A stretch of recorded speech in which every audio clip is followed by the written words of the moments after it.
Sentarà? Sí. Que dia que fa 2 mesos vam tindre un ple en el que el Partit Socialista reclamàvem que els pressupostos foren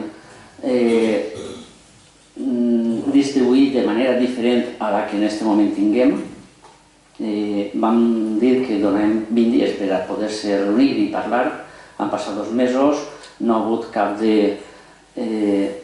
Per part de Compromís no ha hagut ninguna millora en quant a assentar-se per parlar sí que de pressupostos.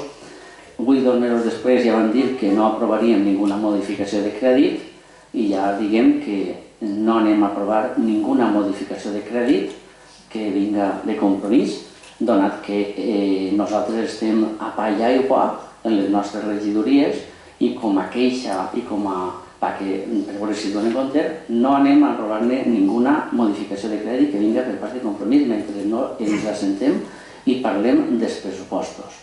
Per tant, aquesta petició de modificació de crèdits anem a abstindre's, però no compten amb nosaltres en recolzar-ne ninguna mentre no tinguem per almenys sentar-se a parlar. I quan dic sentar-se és sentar-se a parlar, no a xillar en l'excusa dels pressupostos. Per tant,